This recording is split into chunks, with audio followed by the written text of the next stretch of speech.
Assalamualaikum warahmatullahi wabarakatuh.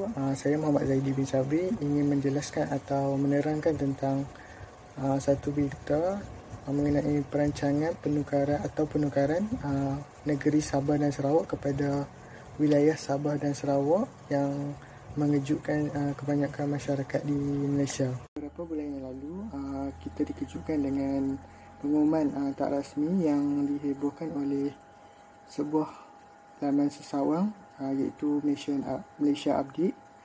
Perkara ini mengejutkan semua rakyat sehingga boleh menyebabkan perubahan besar kepada struktur kuasa di Malaysia. Persoalannya, betulkah Perdana Menteri bersetuju dengan penukaran istilah ini? Ada yang menyatakan Sabah dan Sarawak tidak lagi dikenali sebagai negeri Sabah dan Sarawak, sebaliknya menggunakan istilah wilayah Sabah dan Sarawak. Yang pertama, kita boleh bincangkan dari segi pembentukan Malaysia 1963, iaitu gabungan atau gagasan hasil daripada gabungan Semenanjung Tanah Melayu, Sabah, Sarawak, Singapura dan Brunei. Okey, yang pertama, pada tahun 31 Ogos 1957, Tanah Melayu mencapai kemerdekaan. Yang kedua, 27 Mei 1961, Tuanku Abdul Rahman semasa persidangan Persatuan Wartawanan Luar Negeri Asia Tenggara di Hotel Adelphi, Singapura, telah menegaskan tentang perlunya diwujudkan satu rancangan untuk membawa Persekutuan Tanah Melayu, Singapura, Borneo, Brunei dan Sarawak ke dalam satu bentuk kerjasama politik.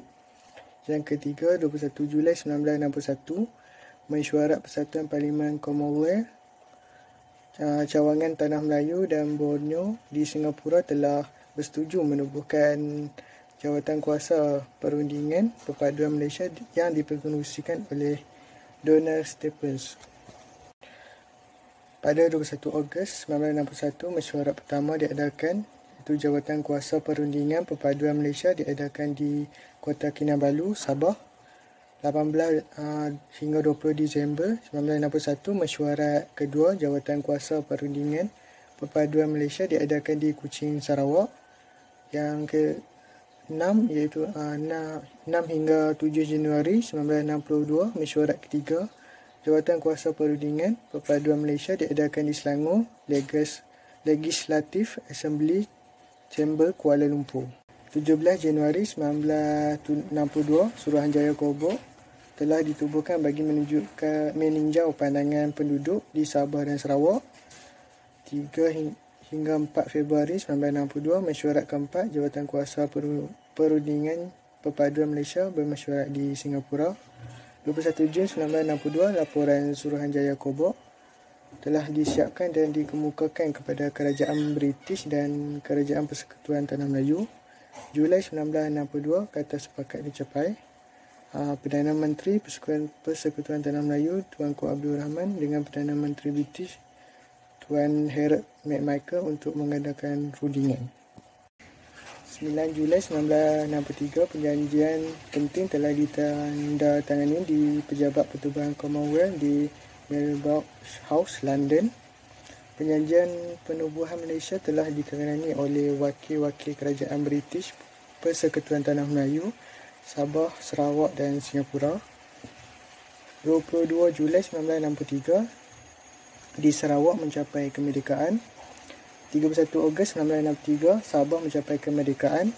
16 September 1963, lahirnya Malaysia, iaitu gabungan daripada penubuhan Malaysia yang diadakan di Kuala Lumpur bersama Kota Kinabalu, Kuching dan Singapura. Namun pada tahun 1965, Singapura terdapat satu konflik politik yang berlaku menyebabkan Singapura menarik diri dan mewujudkan negara republik. Tentang pengenalan sedikit mengenai Sarawak. Sarawak merupakan antara negeri terbesar di Malaysia. Yang kedua, Sarawak diterajui oleh seorang ketua menteri yang dilantik oleh Yang di-Pertua Negeri. Yang ketiga, negeri Sarawak terbahagi kepada 11 bahagian pentadbiran seperti Kota Samarahan, Kuching, Mukah, Bintulu, Miri, Beung dan banyak. Seterusnya mengenai Sabah. Sabah merupakan negeri kedua terbesar di Malaysia yang berada di Pulau Borneo. Ibu bandar negeri Sabah ialah Kota Kinabalu. Saiz negeri Sabah adalah sebesar negara Ireland. Bentuk muka bumi di Sabah ialah berbukit bukau dan kawasan pegunungan, iaitu kawasan pegunungan yang terkenal iaitu Gunung Kinabalu. Seterusnya kita beralih kepada apa itu wilayah. Wilayah bermaksud suatu kawasan yang menjangkau dua atau lebih kawasan pentadbiran.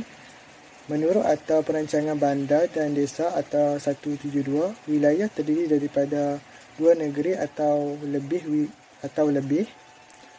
Wilayah persekutuan bermaksud wilayah yang ditadbir secara langsung oleh Kerajaan Persekutuan Malaysia dan ditadbir di bawah perundangan Kementerian Wilayah Persekutuan.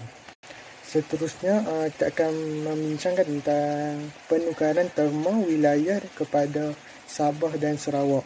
Yang pertama, kita boleh lihat terma wilayah kepada Sabah dan Sarawak adalah satu istilah yang berbeza dengan negeri-negeri lain di Semenanjung. Yang kedua, imbas kembali sejarah penubuhan Malaysia, Sabah dan Sarawak sememangnya sebuah wilayah.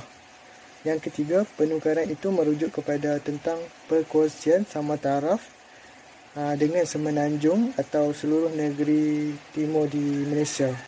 Yang keempat, pengiktirafan Sabah dan Sarawak sebagai wilayah tidak sama maksud dengan wilayah persekutuan Kuala Lumpur, Putrajaya dan Labuan. Wilayah persekutuan Labuan lebih rendah daripada negeri, tetapi Sabah lebih tinggi dari negeri di Semenanjung dalam konteks penubuhan Malaysia. Yang terakhir itu wilayah persekutuan dikawal Kementerian Wilayah Persekutuan dan setiap wilayah ditadbir oleh pihak berkuasa tempatan, iaitu Dewan Bandaraya Kuala Lumpur bagi Bandar Kuala Lumpur, Perbadanan Labuan bagi kawasan Labuan dan Perbadanan Putrajaya bagi Putrajaya.